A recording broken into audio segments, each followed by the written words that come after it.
Bonjour à tous et bienvenue à la 4e émission de la série TLMF dans le cadre de la préparation du 14e congrès de l'Association mondiale de psychanalyse. Aujourd'hui, la discussion porte sur le thème « Folie et psychiatrie ». Nos invités sont Ligia Gorini, psychanalyste, membre de l'AMP qui travaille à Paris, et Guy Briol, membre de l'AMP qui travaille à Paris et à Barcelone. Je me tourne vers vous, Guy Briol, et le thème d'aujourd'hui semble supposer que folie et psychiatrie ne se recouvrent pas. Qu'en pensez-vous ? Merci. Moi, j'ai donc intitulé mon propos « L'esprit de Lacan ». Alors, folie et psychiatrie, le thème d'aujourd'hui dont vous parlez, suggère plutôt un nouage qui est certainement une des conséquences de la libération des fous par Pinel à Paris à la fin du XVIIIe siècle, à Bicêtre, puis à la Salpêtrière. Mais les aliénés libérés ne pouvaient rester hors d'un cadre conceptuel que la science médicale allait élaborer. Il faut traiter les fous dans des lieux adaptés. Remarquons que le concept de folie est bien antérieur à celui de maladie mentale, à la psychiatrie, et que d'autre part, la folie n'a jamais été totalement résorbée dans la maladie mentale. La folie est l'autre de la raison, pas de la psychiatrie. Psychiatrie à laquelle échappera toujours une part de l'hubris, de la démesure des hommes. La psychanalyse prend ses racines dans la psychiatrie. Freud se forme auprès de Charcot, dont il salue le travail, même si il s'en sépare, bien sûr, en faisant parler les hystériques. Lacan rend hommage à Clérambault et à ses travaux sur l'érotomanie et l'automatisme mental. Lacan chemine aussi avec Henriet, même si il dispute avec lui, et nous avons là de très belles descriptions cliniques. J'en suis bien d'accord.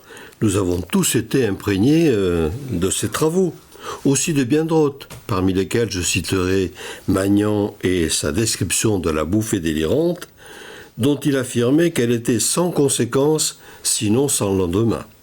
Mais aussi Bleuler et sa démentia précoce, bien d'autres.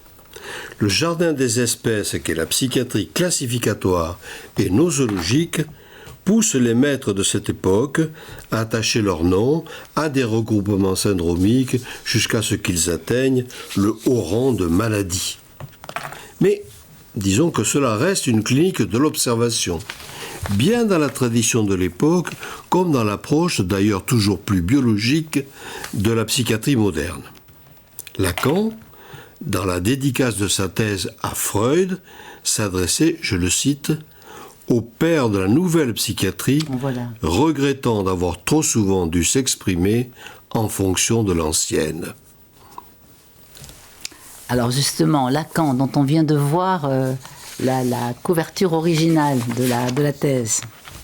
Alors, permettez-moi de m'arrêter un instant sur un incontournable de la psychiatrie, Émile Kraepelin. C'est par une logique de la classification qu'il fonde une logique du diagnostic.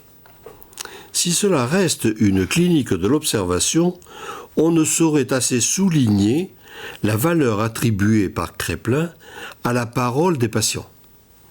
L'entretien respecte la singularité de chacun. Lacan soulignera ce point, mais avant tout, il mettra cette œuvre de référence au centre de sa thèse soutenue en 1932 en raison de l'isolement par Kraepelin d'une forme originale de la paranoïa à laquelle qu'il attribue à la fin de son œuvre. Il attribue une étiologie psychogénétique, c'est la paranoïa légitime. Lacan, dans sa thèse, propose, lui, une rupture avec l'observation objective. pour souligner la valeur attribuée aux énoncés du patient dans le transfert. Avec Aimé, il va dégager un conflit interne à forte résonance éthique, dit-il, qui sera accessible à une cure aménagée. Il reste donc à l'inventer. Et c'est un enjeu, disait Lacan, contre le dépérissement de la doctrine. On entend déjà cela dans les premiers écrits de Lacan que Jacques-Alain Miller a publié en début d'année 2023, dont certains textes sont d'ailleurs postérieurs à la thèse.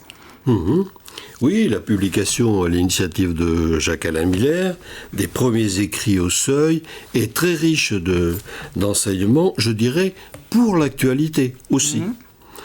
Épinglons, dans le temps que nous avons, 2 situations où Lacan s'est vraiment dressé contre un dévoiement de la psychanalyse, parfois par des psychanalystes qui tentaient de la fondre dans une psychiatrie, je dirais, accommodée.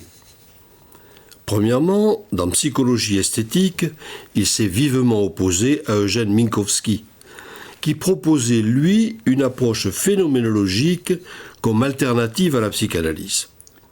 Une conception de l'être au monde aboutissant, je cite Minkowski, à une pathogénèse compréhensive de la névrose et de la psychose. Le second point que j'aborderai, c'est l'organodynamisme et la psychiatrie humaniste par Henriet. Ça, c'est l'autre appât pour l'hameçonnage de celui qui serait tenté par un pactage qui concilierait tout. La critique de Lacan porte sur ce qu'il désigne être une pathologie des croyances et la conception d'une causalité erronée.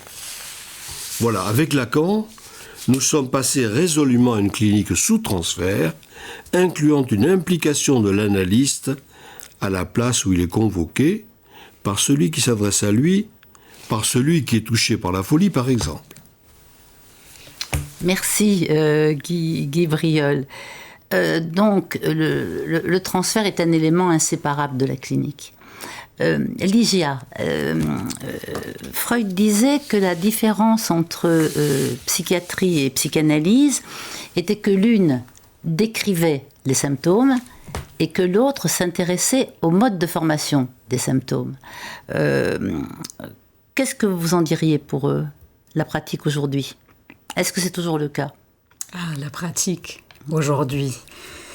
Je vais tenter d'aborder ça sous le titre de « Pas de commune mesure ». Entendez-le comme ça résonne. Depuis quelques décennies, les observations détaillées des phénomènes psychiques, si chers à nos maîtres en psychiatrie, ont peu à peu été remplacées par un codage systématique des signes cliniques regroupés sous forme de troubles. Les progrès pharmacologiques ont contribué à cette simplification de la discipline, chaque trouble ayant droit à un traitement médicamenteux à sa molécule d'élection. À force de pratiquer des statistiques au détriment de la nosologie classique, la psychiatrie elle-même est devenue plus lisse et prévisible, et le trouble mental une unité repérable par la méthode des petites cases. Dans ce contexte, est-ce que vous diriez que les neurosciences peuvent être utiles à la psychiatrie dont on a l'impression qu'elles l'envahissent ? Oui, les neurosciences s'invitent partout aujourd'hui et pas seulement à l'hôpital psychiatrique, avec la promesse de fournir des clés pour décrypter le comportement humain. Grâce à l'imagerie cérébrale, par exemple, on veut expliquer que pour un ado, ces montagnes russes affectives sont dues en grande partie au rythme décalé de l'évolution des différentes zones de son cerveau. À la fin de son discours au psychiatre, Lacan repérait déjà les transformations de la science et les progrès de la civilisation universelle comme source d'un malaise nouveau. Ce malaise prend actuellement la forme d'un tout neuronal et sa volonté de répondre de tout en réduisant l'être parlant à ses synapses et à son cerveau.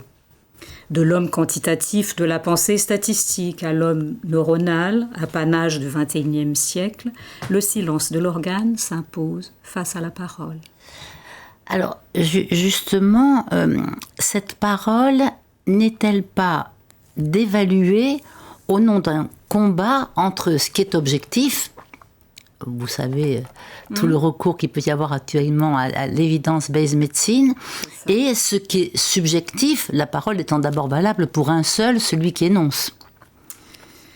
Oui, mais paradoxalement, la prise de parole est favorisée aujourd'hui à plusieurs niveaux, de l'intime au politique. Les pratiques de la parole se multiplient, comme le coaching ou le renforcement positif, fondés sur la modélisation des relations humaines, si critiquées par Lacan. Par ailleurs, on assiste à la montée d'un discours dit performatif. Je pense à ces Néerlandais qui a exigé en justice de modifier son acte de naissance afin de rajeunir de 20 ans, car il se sentait discriminé par son âge. Sa requête, qui a fait d'ailleurs le tour des médias de toute la planète, témoigne de la portée de l'autodétermination dans les sociétés contemporaines. Nous pouvons aujourd'hui choisir notre travail, genre, orientation politique et sexuelle. Alors pourquoi ne pas avoir droit de changer d'âge ? Se défendait-il devant le tribunal. Mais tout cela participe de la dévaluation de la parole ou de son instrumentalisation et ne relève pas vraiment de la psychanalyse. Absolument. Il convient de rappeler que l'usage de la parole dans la psychanalyse lacanienne reste incomparable. Lacan a toujours tenu à ce que la parole soit au centre de l'expérience analytique à partir de l'attention donnée au discours du patient. L'accent de singularité du cas se situe au niveau du détail clinique, cerné par un usage particulier des signifiants, leur permettant de raisonner autrement. Alors, Ligia Gorini, face à l'effondrement de la psychiatrie, quel rôle peut jouer la psychanalyse ? Peut-elle offrir une orientation à la pratique ?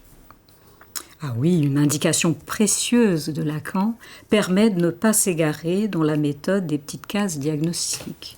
Le symptôme analytique, Guy Briol l'a évoqué à l'instant, n'est pas le symptôme médical variant selon les classifications nosographiques, elles-mêmes variables au gré de l'époque. Il se construit sous transfert par une parole adressée à l'autre. Ce qu'importe n'est pas tant le diagnostic en vogue par lequel on se présente, mais la façon dont le sujet le manie, s'en approprie ou pas au cours des séances. À l'ère des DSM et des CPT, communauté psychiatrique de territoire, rien ne vaut les 3 lettres données par Jacques-Alain Miller pour marquer ce qui distingue la clinique analytique. Et je rejoins là Guy Briol pour le souligner, CST, une clinique sous transfert. Oui, et on a l'idée, en vous écoutant, Ligia, que le transfert est ce qui rend pas simplement supportable la folie, mais aussi ce qui la rend pensable, articulable. Est-ce à dire que la psychanalyse va devenir le seul lieu où cette clinique sera recueillie, c'est-à-dire aussi donc préservée ? Qu'est-ce que vous en pensez ? Je pense que c'est parti pour que c'est ça, enfin, que la psychanalyse offre un refuge à la folie, là où les hôpitaux psychiatriques deviennent aujourd'hui des promoteurs du bien-être. Hein. Aucun problème avec les pratiques de relaxation ou d'autres méthodes de promotion du bien-être, mais il ne faut pas que l'hôpital psychiatrique se réduise à ces pratiques-là en oubliant la folie. On a parlé du discours au psychiatre, hein, où Lacan il va parler de la vocation à l'asile, la vocation des jeunes collègues, des jeunes médecins à l'asile, mais dans la mesure où ils sont concernés par la folie. Moi, je dirais que ce qui motive les jeunes générations de médecins, ne relève pas de ce registre, de cette vocation. Donc je m'inquiète en effet de l'accueil réservé à la folie dans ce qu'on appelait dans le temps les asiles psychiatriques qui deviennent des établissements de santé mentale. Voilà. Oui, c'est leur dénomination maintenant, Actuelle. n'est-ce pas? Guy, Oui. un mot là-dessus. Oui, pour aller à l'essentiel, je dirais que penser en termes de folie, d'abord ce n'est pas nier la psychose, c'est ce que l'on nous reproche très souvent, c'est laisser une place pour que, en effet, une valeur soit donnée, on l'a redit plusieurs fois, mais je crois qu'il faut encore y insister, à la parole dans le transfert. Je dirais que d'une manière générale, à l'émancipation des abstraits, référence à De Clérambault et à son petit automatisme mental, nous préférons toujours les signes discrets de la clinique sous transfert. Les patients aussi, me semble-t-il. Alors, cette clinique sous transfert est la seule qui soit vraiment vivante et où on se saisit de ce qui anime tout autant le patient, voire l'analysant, que le désir du psychanalyste. La seule aussi qui ne vise pas à un idéal du tous pareil et qui laisse à chacun la possibilité de vivre sa part de grain de folie. Voilà comment je répondrai à ta question. Nous avons encore un petit moment pour parler sur ce thème. Je suis frappée que effectivement, les hôpitaux ne font plus cette place à la folie. Et je me disais que finalement, avoir fait une analyse permettait sans doute aux psychiatres, aux médecins, ou aux non-psychiatres, non-médecins, mais qui reçoivent des sujets, de supporter aussi l'abîme au bord duquel est le patient dit fou, psychotique si on veut, mais qui traverse quelque chose dont la société a quand même l'air de beaucoup se détourner actuellement. Effectivement, au nom de la promotion du bien-être, la santé mentale. Mais si on dit santé mentale, par exemple, et qu'en même temps, on enlève le terme de paranoïa, de mélancolie, de tout l'arsenal discursif, que les faits divers nous montrent bien que la paranoïa, le délire de revendication, le délire de jalousie n'ont pas disparu. On se dit où se réfugient ces choses-là. Des diagnostics proscrits, on dirait ça. C'est comme ça, forclos, proscrits. Oui. Moi, je dirais que d'avoir fait une analyse dans l'engagement auprès des sujets psychotiques, à l'hôpital aussi encore, où on retrouve quand même beaucoup de collègues formés dans les sections cliniques, c'est aussi qu'ils s'engagent une responsabilité tout à fait différente d'être dans cette relation de transfert avec les difficultés que cela peut supposer, mais aussi c'est aussi la dimension qui humanise le rapport humain et l'engagement que l'on a quand on s'oriente dans la carrière de psychiatre, orienté même par la psychanalyse. Moi, je dirais que la psychanalyse permet à celui qui passe par l'expérience d'une analyse personnelle de supporter l'angoisse de la rencontre avec la folie. Et aujourd'hui, s'il n'y a pas l'analyse derrière, il y a des réponses prêtes à porter. C'est ça, des dispositifs institutionnels qui permettent les neurosciences, par exemple, si on reprend là encore le petit discours au psychiatre, décidément, quand Lacan il dit que le jeune collègue arrive voulant comprendre son patient, et que Lacan lui dit il faut se garder de comprendre, supporter son angoisse. Aujourd'hui, les neurosciences permettent de comprendre, et tout de suite. Et donc c'est ça aussi. Je pense que le succès des neurosciences repose là-dessus, des réponses immédiates, l'illusion d'avoir une réponse. Sauf que ça laisse le sujet complètement en dehors et la folie fort close. Vous aviez repris dans le petit discours de Lacan au psychiatre, Oui. quand même, dit vous êtes concerné, c'est l'implication. Vous êtes concerné, oui. C'est pas tant la compréhension que l'implication du psychiatre. On va rester, si vous voulez bien, sur ce terme formidable d'implication. Notre émission touche à sa fin. Nous vous remercions de votre présence et nous vous invitons à nous rejoindre lors de la prochaine émission de la série TLMF qui aura lieu dans 15 jours, le mercredi 27 décembre à la même heure. Merci et merci à vous.